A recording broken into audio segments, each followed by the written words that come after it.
अदन की वाटिका में आदम और हवा अपने रचयिता के सामने कांपते हुए खड़े थे। उनके दिल उनकी अवज्ञा के बोझ से भारी थे। उन्होंने निषिद्ध फल का स्वाद चख लिया था और अब उन्हें अपने कार्यों के परिणामों का सामना करना था। ईश्वरीय आदेश सुनकर आदम और हवा कांप उठे। परमेश्वर ने आदम से निर्णय की गंभीरता के साथ बात की और कहा कि क्योंकि उसने अपनी पत्नी की बात मानकर उस वृक्ष का फल खाया जिसे उसे न खाने की आज्ञा दी गई थी, इसलिए भूमि उसके कारण श्रापित है। परिश्रम करके वो जीवन भर उसमें से खाया करेगा। जब आदम को अपनी सज़ा की पूरी सीमा का एहसास हुआ तो दुख से उसकी भौहें सिकुड़ गईं। भूमि अब स्वतंत्र रूप से अपनी उदारता नहीं देगी। इसके बजाय वो क्षमा न करने वाली धरती से जीविका जुटाने के लिए कड़ी मेहनत और पसीना बहाएगा। परमेश्वर हवा की ओर मुड़े और उससे कहा कि वो निश्चय उसकी प्रसव पीड़ा को बहुत बढ़ाएंगे। वो पीड़ा सहकर संतान उत्पन्न करेगी। उसकी लालसा उसके पति की ओर होगी, परंतु वो उस पर प्रभुता करेगा। ये शब्द सुनते ही हवा का दिल डूब गया, ये जानकर कि माँ बनने की खुशी प्रसव की पीड़ा से कम हो जाएगी।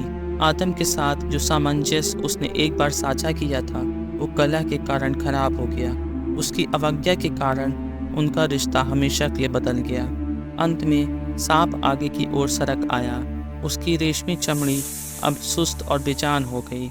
परमेश्वर ने उससे कहा कि क्योंकि उसने ऐसा किया है इसलिए वो सब घरेलू पशुओं और मैदान के सब पशुओं से अधिक श्रापित है। वो पेट के बल चलेगा और जीवन भर मिट्टी खाता रहेगा।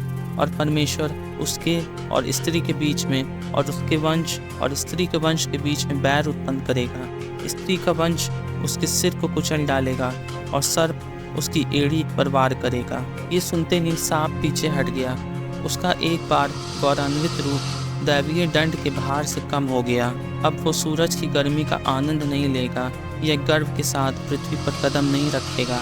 इसके बजाय वो धूल में रेंगता रहेगा और अपने धोखे से हमेशा के लिए श्रापित रहेगा। कोमल देखभाल के साथ परमेश्वर ने आदम और हवा को कपड़े पहनाने के लिए त्वचा के वस्त्र बनाए, उनकी भेद्यता को बचाया और ज़रूरत के समय उन्हें कुछ हद तक आराम प्रदान किया। लेकिन जब परमेश्वर ने उन्हें कपड़े पहनाए तब भी परमेश्वर को पता था कि आदम और हवा के लिए उस स्वर्ग को छोड़ने का समय आ गया था जिसे वो अपना घर कहते थे। भारी मन से परमेश्वर ने न्याय के शब्द कहे, उन्हें अदन के बगीचे और जीवन के वृक्ष की उपस्थिति से बाहर कर दिया। परमेश्वर के वचन सुनते समय आदम और हवा ने दुख से अपना सिर झुका लिया, ये जानते हुए कि वे उस स्वर्ग में कभी नहीं लौट सकते जिसे उन्होंने खो दिया था। अपनी आंखों में आंसुओं के साथ वे बगीचे से दूर हो गए और अपने एकमात्र घर को पीछे छोड़ दिया जिसे वे कभी जानते थे। और जैसे ही वे चले गए, परमेश्वर ने बगीचे के प्रवेश द्वार पर एक जलती हुई तलवार और करूब को रखा जो जीवन के वृक्ष के रास्ते की रखवाली कर रहे थे। और इसलिए आदम और हवा एक नई यात्रा पर निकल पड़े जो कठिनाई और संघर्ष से भरी थी, लेकिन मुक्ति और अनुग्रह के वादे के साथ भी। यद्यपि वे अनुग्रह से गिर गए थे, फिर भी उन्हें परमेश्वर ने नहीं त्यागा और उन्हें अटूट प्रेम और करुणा के साथ देखा।